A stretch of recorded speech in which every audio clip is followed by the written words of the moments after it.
It is a special. Let me run this past you today. I'm anxious as we open this up today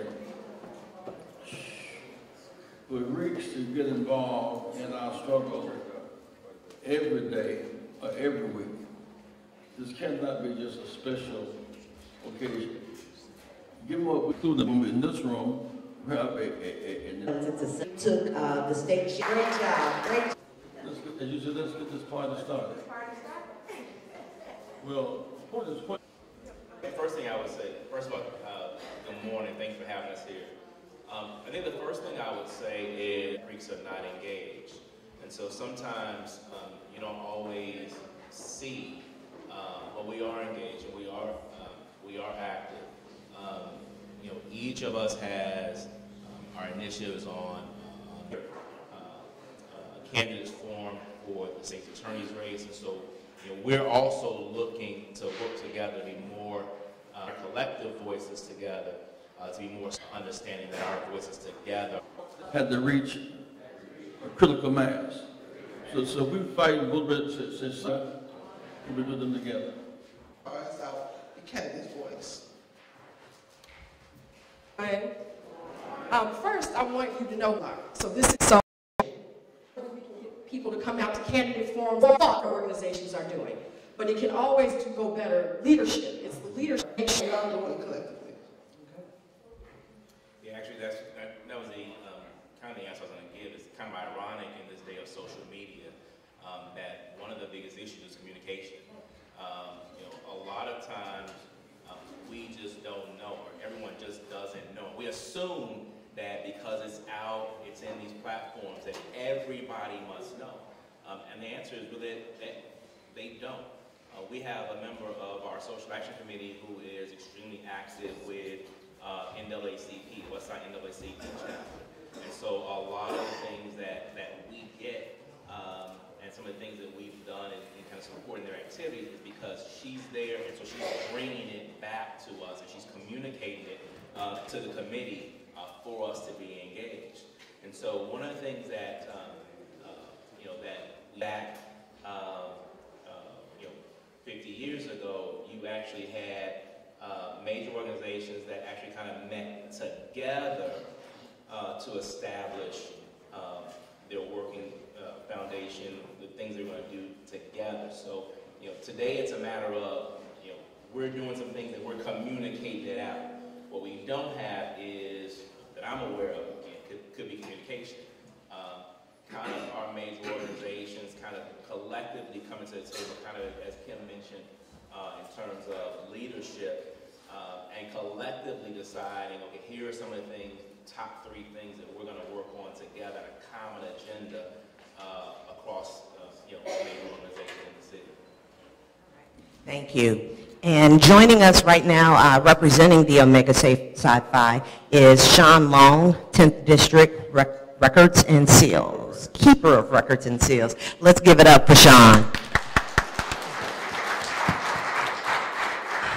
The next question I would like to pose to you all or ask you all about is, what do you see, or how do you see, what are some of the other issues that you feel like are plaguing our community that perhaps we could coalesce around? Like if I were to ask you all to tell me your top 3 agenda items, what would they be? I think Kim gave it to you already. I think you heard, I think Kim gave it to you as economic development, education, and crime. And really, and I'll add it onto the crime piece, being not crime itself, but the root causes of crime. What would you recommend as some issues that we could work together on? I keep pushing this issue of working together because of the reason I've already shared. We know that together we can achieve more. And right now, individually, I know you all are doing great things individually. I know you're doing great things collectively. But when you think about some of the doors that Reverend Jackson can knock open, that even all of y'all with the 45 chapters put together might not be able to knock open, what would you see if I were to say, Push will stand with you, or we would like to work with you on something, what would that look like? What would that be? What could we work together to really make a big difference on in our community? Well, earlier this year, we came up with the 3 items that we just discussed, and we kind of fleshed them out.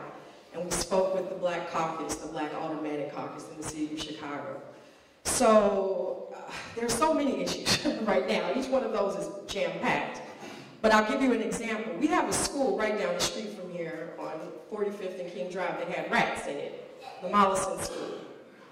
Why should our children be going to school with rats and mice and that type of thing? So I know that a minister who said they were from Rainbow Push came down. I was down there every day fighting on behalf of them, closing that school, to close it until it could be cleaned and those children could enter into a school. These are just spot checks, because overall, that's a leadership problem. That's a leadership issue with Chicago Public Schools. We have to protect our children. And however that is, if we have to communicate, if Push says, hey, this is what's going on here, we need to put some heat over here, or this elected official here, or this agency here, then that's the way that we need to do it. We have the people, we have the will. Now it's just a matter of coordination and communication, which is what both of David and LaQuinta both said. But there are too many issues to even, there are so many issues. But the point is to let people know that we are not going to sit back and allow. We've lost 250,000 African American people out in the city of Chicago over the last 10 years. That's not Trump. Trump only got in office. So this is a local issue.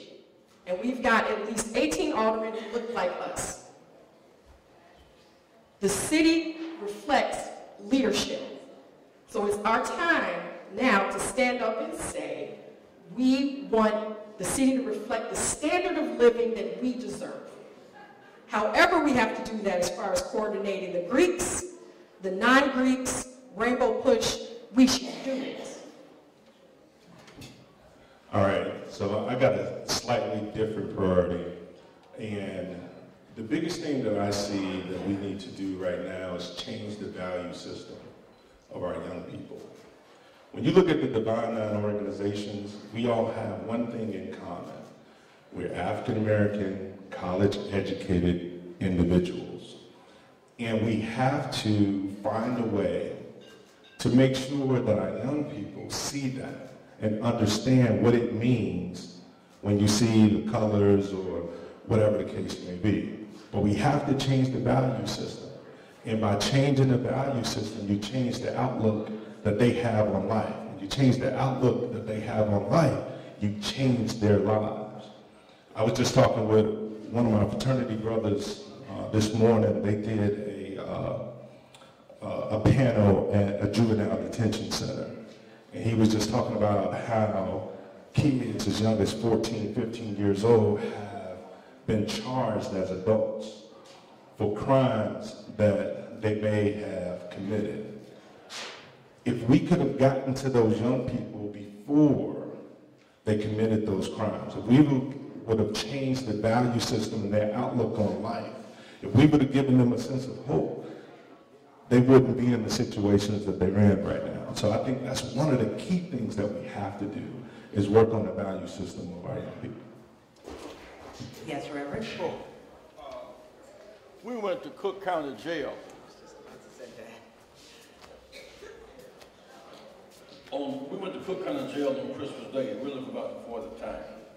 And last year there were 9,000 inmates. This year 6,000. Because 3,000 are out on ankle braces being monitored. If they're monitored and get skilled trade training and transportation on the job, they will not go back, tend not to go back. For example, if you live in Inglewood and you don't have a skill and you get out, you do the same thing again. But if you in fact get the skilled trade training, we have a meeting here, is it Wednesday, Jeanette? What is it, Wednesday? Thursday. A meeting to coordinate, everybody is doing something doing something meaningful, but disconnected. but disconnected. So it's no reflection of anybody working hard, if we're not working together. And that's, my point is that if you got Dawson Trade Training School and other agencies, if we could get those 3,000 young people, ankle bracelets, Ankle bracelets, ankle bracelets, skilled trade, a job, and transportation. Most of the jobs are beyond what we have.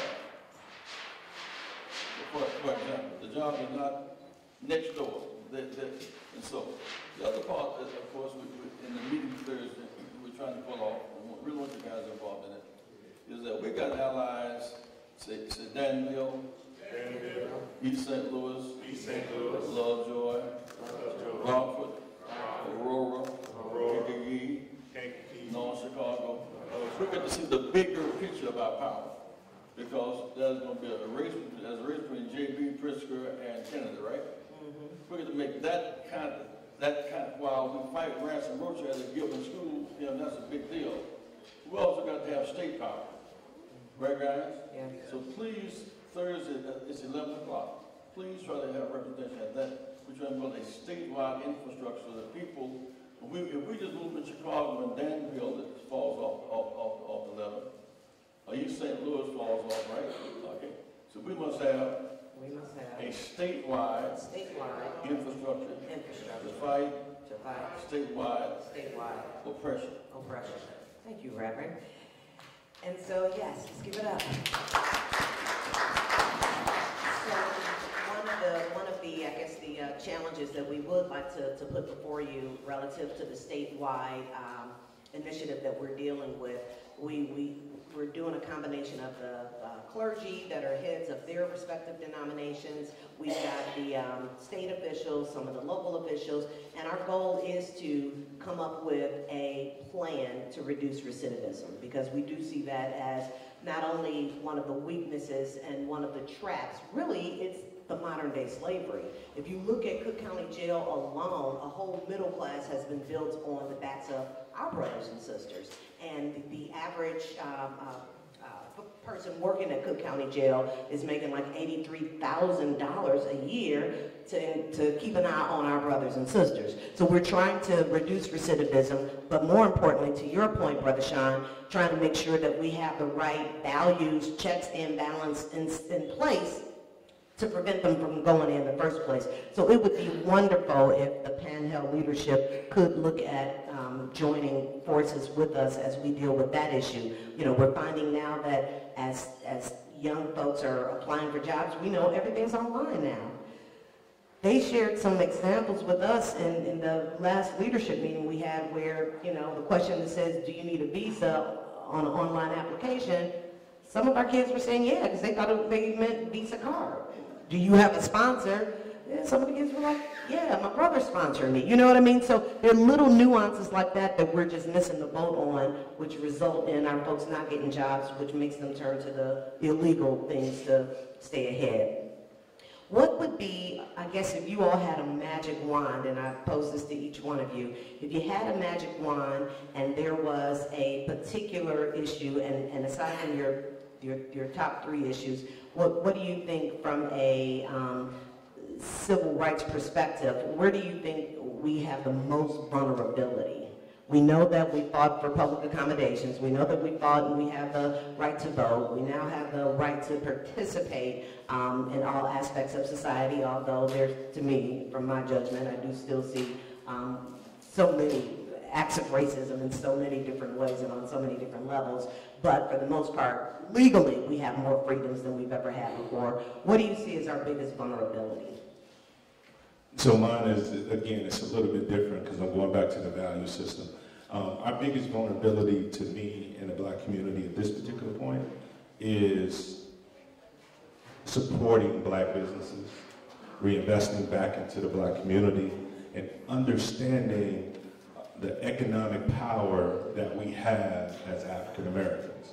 If we understand that, if we begin to support black businesses, as the Divine Nine said, okay, every Tuesday of the month, we're going to find a black business and we're going to go and we're going to support this business, all day long. We will begin to change the infrastructure of our communities, because then these businesses can reinvest back into the community. They can hire the young people that's in the community, the whole nine. So for me, it's the value system, and it is supporting our own. I'll just build on that because that's a hard question. You know that was a hard question. I know, but y'all so smart. Y'all so smart. I have to build on it. It has to be education for me. Our public education system is under assault. They will end our public education system. It is destabilized right now because you have different options as far as charter schools is taking money out of the public education system. There was a new bill passed that basically broke the backlog or what have you with the budget this year, in which you get tax credits now if you give money to private education donations or what have you, which takes further money away from public education. If we don't educate our children, that is definitely going to have a problem with the value system. If we're not educating our children so that they can be productive members of society, you're going to have a crime problem. You're not going to have people to contribute to the economic system.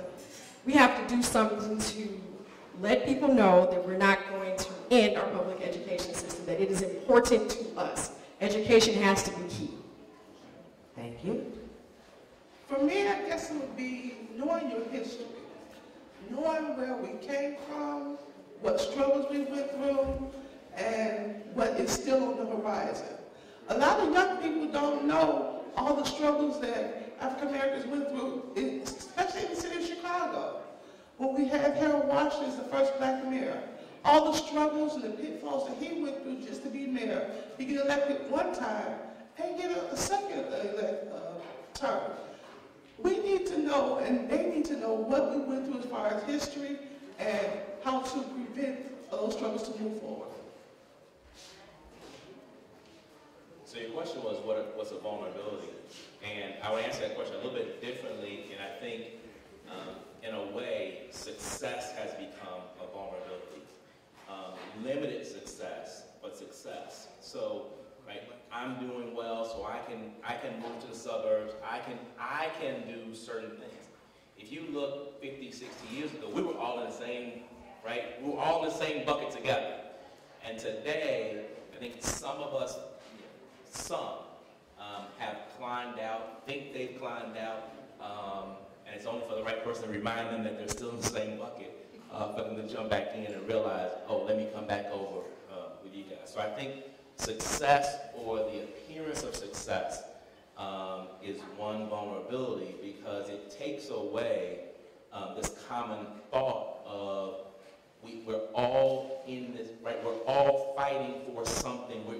Right? We all need to get ahead. And I think some of us were segmented off to the point that we don't realize that we're still in the same boat with our brothers and sisters over here. And so we see or think that our struggle is different. And so I think kind of reinforcing that sense of community and common struggle, and helping people understand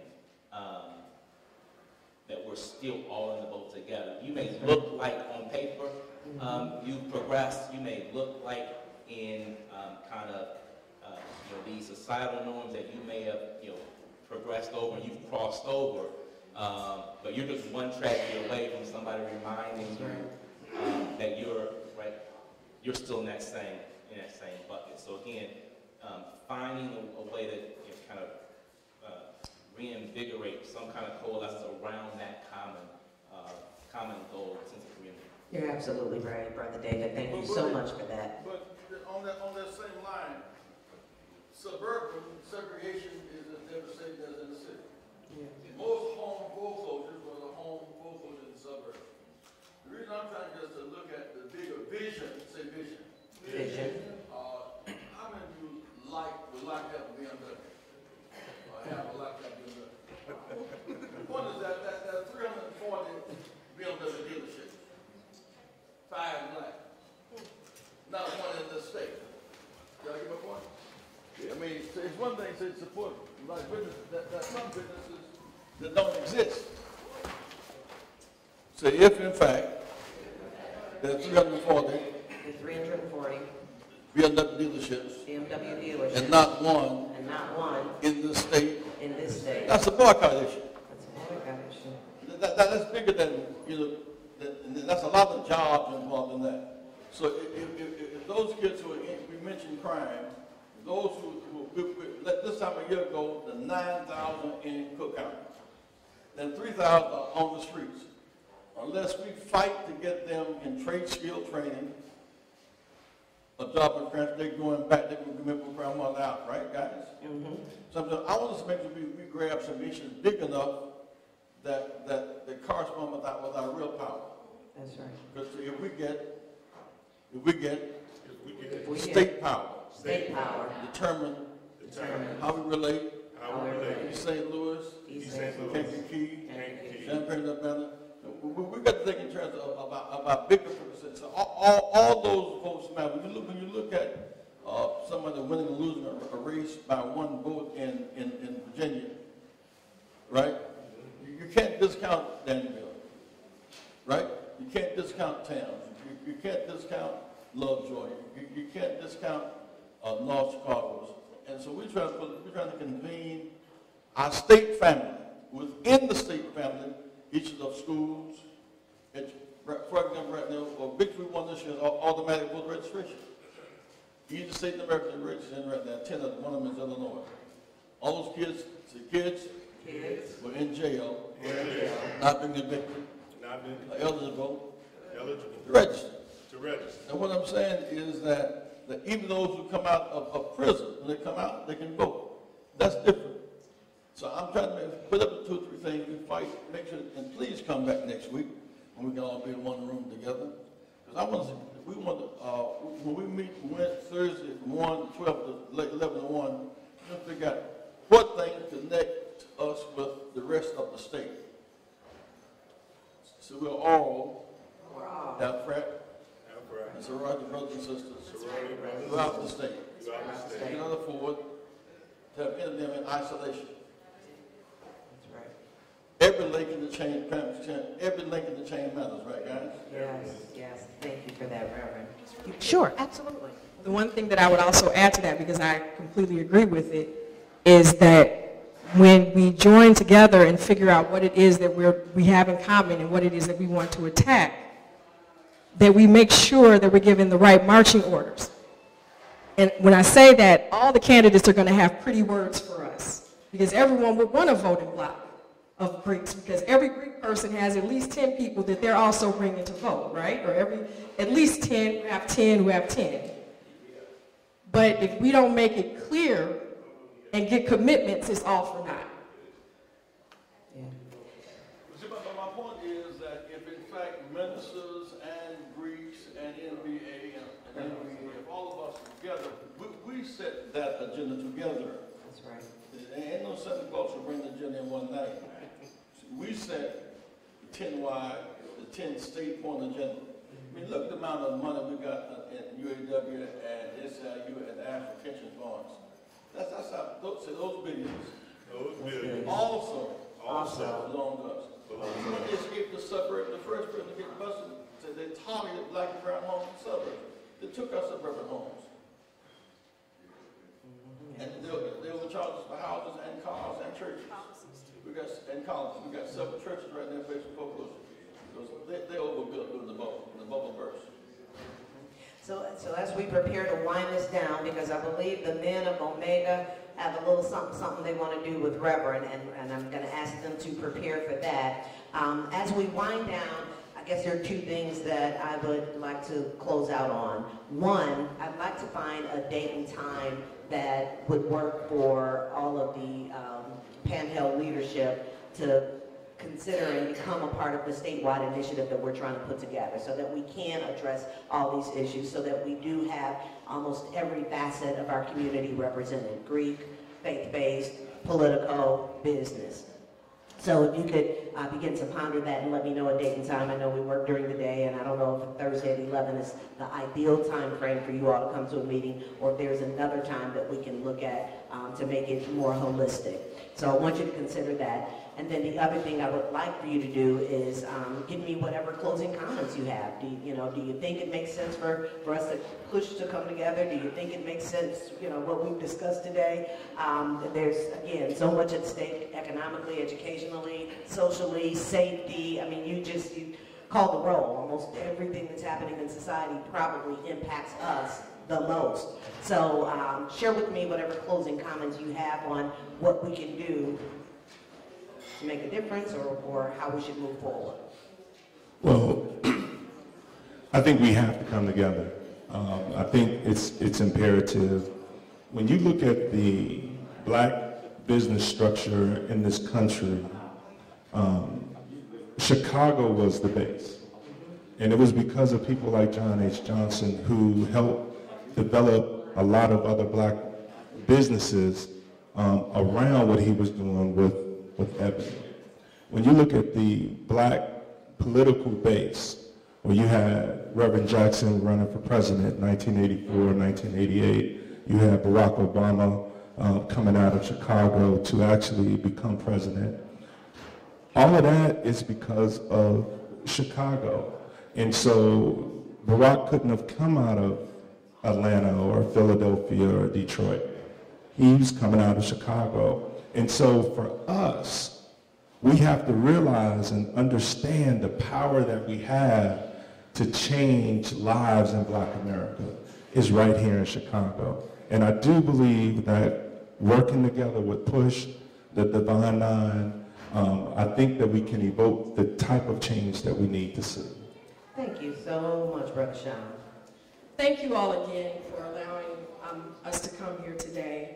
I'd also like to ask, I'm a new commentator on WVON. I'm on Mondays 3 times a day, 9:20 in the morning, 5:20 in the afternoon, and 11:55 in the evening.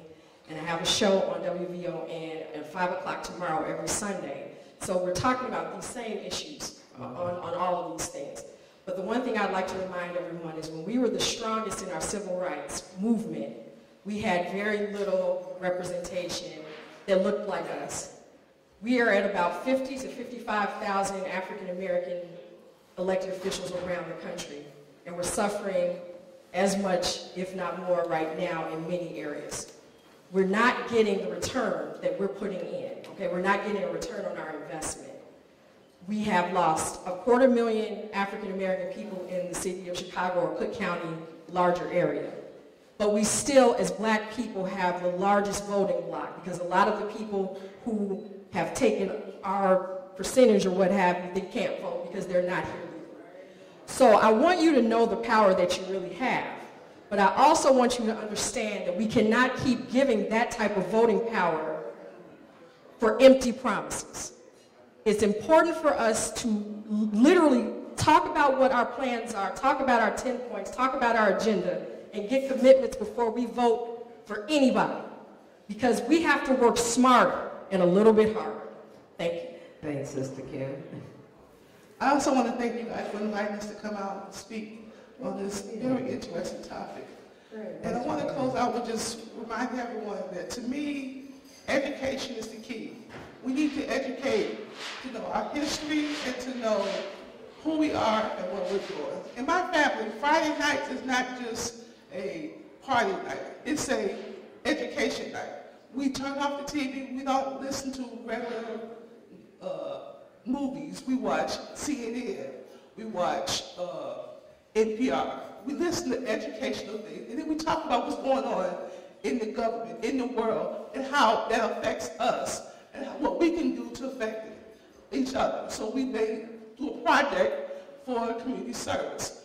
What I'm saying is we take time in that individual family. In my family right now, I have 7 nieces and a great nephew. So it's a really big family at one time to come together and say, what are we going to do about what's going on right now? So educate the youth and educate everyone else, their history and their present. Thank you. Thank you so much, LaQuinta. Reverend Daniel. So I want to acknowledge one thing that Reverend Jackson said regarding being broader than Chicago. And I spent a lot of time living in Peoria and through a prior job traveling throughout the state. So I spent a lot of time in East St. Louis, Belleville, Collinsville, so forth. And he's absolutely right that there's a unique difference, Chicago and kind of the rest of the state. But we've got a lot of African Americans in the rest of the state that are important, just as important as well. So there are opportunities there, absolutely, to broaden, beyond Chicago to a broader statewide coalition, if you will. And it's needed because there are different issues, again, Chicago versus, East St. Louis, so forth. In the end, the issues are the same: economics, and education. And then back to Sean's point as well on the economics. It's so important. Again, there was a time when you could only go into the black-owned store. Speaking about the BMW, I bought a car recently, and I was committed I was going to find a black dealership. So I ended up in Matson because I couldn't locate kind of what I wanted with a black dealership, nearby and so forth. But it's that kind of, individuals making a mental and commitment that I'm committed to kind of the collective. And so I'm going to, even if it takes a little bit of extra effort for me to drive an extra few miles, it's that important to me to do it because it's that important to my community. And the more people we have thinking in that way, the better off our community will be. You're absolutely right. Ladies and gentlemen, let's give a round of applause to our distinguished panelists. Done such a wonderful job. We had David Turner representing Phi Beta Sigma, LaQuinta Galloway representing the Zeta Phi Beta, Sean Long representing the Qs, and our Fireball sister representing the AKAs, Kimberly Agoin. So again, thank you all so much. I definitely want to strategize with you immediately after this panel to find that common time frame meet. Okay. As slaves. That's what gives us uniqueness in the American situation. And upon this act, sincerely believed to be an act of justice, warranted by the Constitution, upon military necessity, I invoke the considerate judgment of mankind and the gracious favor of Almighty God. Now, I wish we could get our friends and sororities as they come on, and while they're pledging to memorize this. Just a page, since we got to memorize the Greek letters and all that. Just remember the one page about transfer from slavery to freedom, right? It gives us real distinction. Now, before you also some Rainbow, I want y'all to join the Rainbow Push organization. We need your support to sustain what we're doing. It's $35 to join. You can give $100 if you like my DR. I know you give $100. Embarrassed the crap by giving to little. But turn the envelopes on to everybody. If you give much of them, please fill out the envelope today and join the Rainbow Push Coalition. We are not just one organization. We are a coalition. Now, when we get through this, they're going to make some adjustments here in terms of how we'll be seated because other people are coming in. We got to get some tables. But before we turn, Reverend, if you could stay right there, I would like to call the men of Omega Psi Phi forward to do your thing, and that would be now.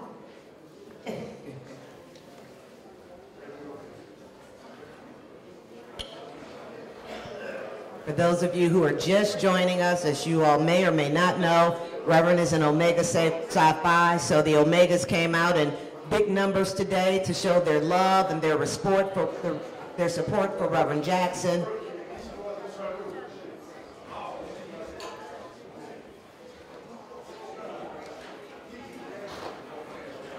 And we appreciate all the Purple and Gold, all the Greek organizations. We appreciate you all so much, and we look forward to doing some great stuff together.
I'm trying not to get it.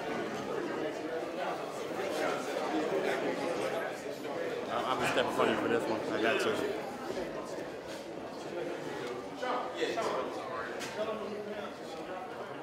Come on around, brothers.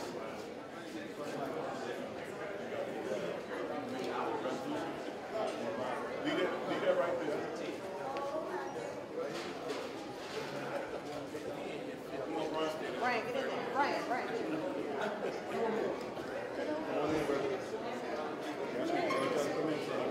I'm gonna try.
Brother Sean, you want to come over here and say a little something?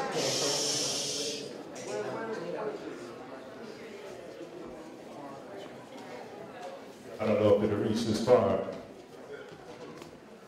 But Brother Jesse Lewis Jackson Sr., we want to thank you and we want to honor you for your 50 years of service.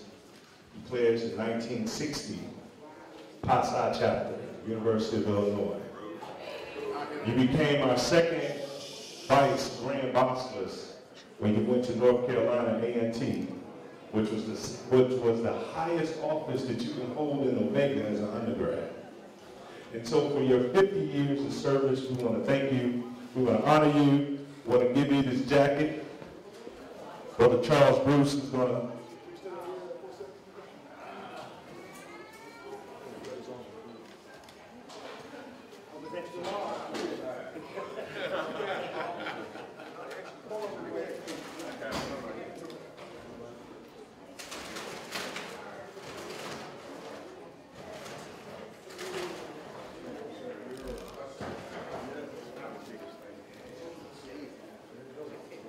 All right. And we also have a pen, a 10th district pen, since you were made here in the 10th, that we're going to give you. And then I'm also going to have Brother Charles Bruce, former 10th district representative, resolution. And has been in the civil rights movement. Brother Jackson, Reverend King, Reverend Abernathy on the balcony of the Lorraine Hotel in Memphis. Reverend King and Alpha, Reverend Abernathy, a Catholic, and Brother Jackson, Reverend Jackson, a member of Omega Psi Phi. Let that be the watchword for what we do as we go forward. We're from the talented 10th District of Omega Psi Phi fraternity. According to the executive board of the talented 10th, we, the men of Omega Psi Phi fraternity, are honored that for over 50 years, Brother Jesse L. Jackson Sr. has been a constant leader and fighter for African American.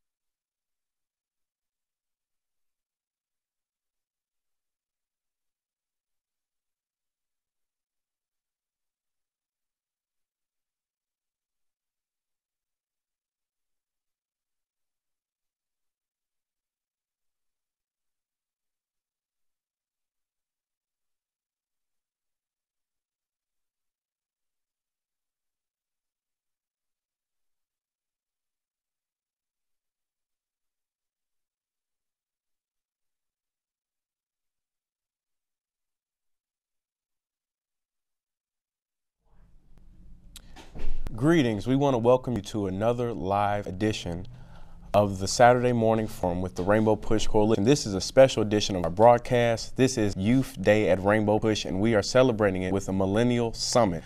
We have with us tons of millennials. We have with us panelists that will share their knowledge. We have millennials that are willing to share and voice their opinion on certain topics that we struggle with here in our community. Thank God for our leader who is here with us, the Reverend Jesse Jackson, who is here with us live. And we definitely want to thank the Impact Network for broadcasting our broadcast all over the world. We thank the Pan-Olympic Step team, who will definitely step later today. We thank God for the men of Omega Psi Phi who are here with us. Thank God for the lovely ladies of Zeta Phi Beta who are here with us. We'd like to dedicate this broadcast to the passing of Reverend James T. Meeks Jr. on the passing of his father, Reverend Deacon James W. Meeks. The funeral service are going on right now. They're in progress at the House of Hope. We thank God for Recy Taylor, who passed away recently. Many of you may still remember 1944, it was Rosa Parks, who was acting as secretary for the NAACP, who investigated 6 white men who gang raped Ms. Taylor.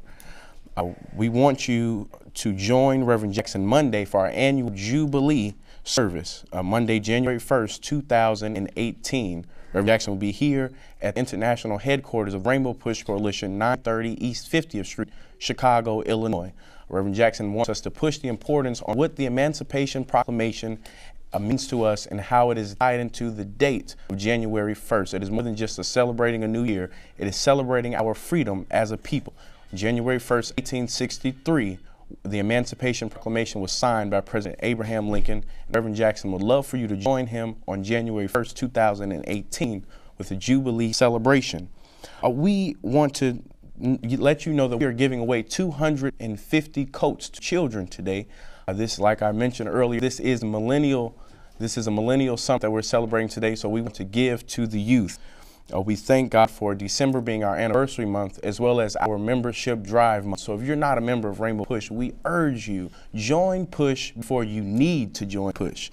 We had a wonderful breakfast discussion with our Panhellenic Council members where we discussed their role regarding the continuation of our fight on social and economic justice with a special focus on college students. We know that that college atmosphere definitely needs to be motivated, it definitely needs to be focused. It definitely needs the help of those that have gone before us, like Reverend Jackson, like our Pan-Hellenic leaders.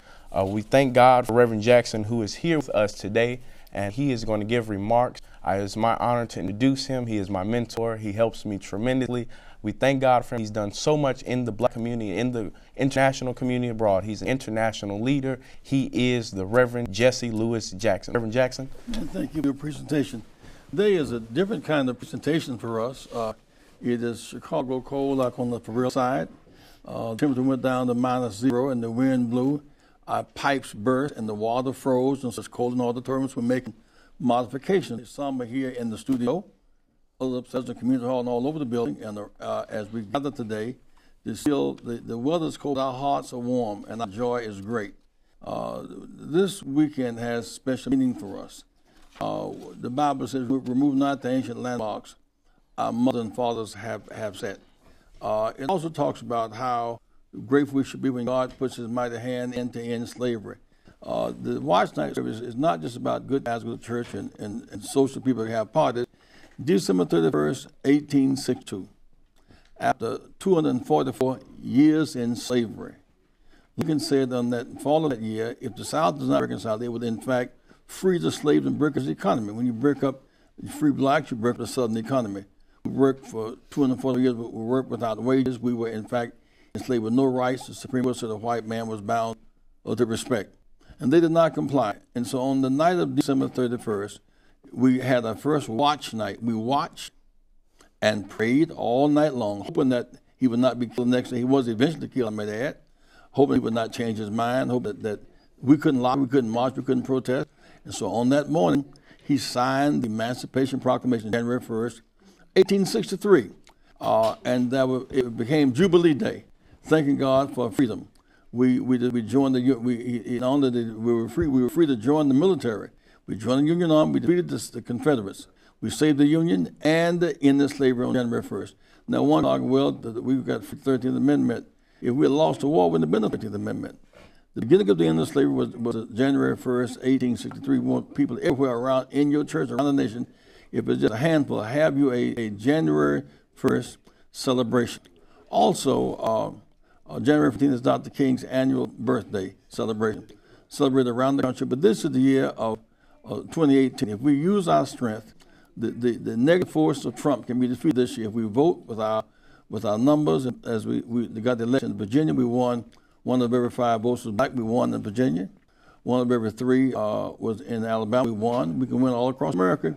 When we vote, good things come our way. We've never lost a battle we fought. Never fought unless we won the battle. And so when we fight back, we make good things come our way. Don't forget, February 8th and 9th is the Wall Street Project in New York City. You'll hear more about that in days to come. And next week we'll be honoring Jonathan Jackson's birth date. His birthday is January 7th, will be January 6th. We look forward to you being with us. Today I'm going to turn it over to the millennials now, and keep me in your prayers. I'll be still struggling with trying to overcome the impact of Parkinson's on my body. Be going to, in a few days, going back to Mayo to get continuous work. But let's pray for each other. Let's get research for those who may have Parkinson's, who may have Alzheimer's, those who may have cancer, some other disease. We need more research for medicine. Heal those who are sick. That's part of our mission and our capacity. But today, my joy is watching our young people come alive, their minds focus on on justice and focus on, they'll read for you today at some point, the Emancipation Proclamation. The Emancipation Proclamation. Do not underestimate it. It's a big deal. Keep hope alive. Continuation of the struggle for justice and racial equality. St. James Community Church here in Chicago, and the founder of his own nonprofit. Get the startup money, right, to survive, to the student loans, the federal Pell Grant, that's free money, cut literally in. May stop them from thinking that they can. Yeah. And like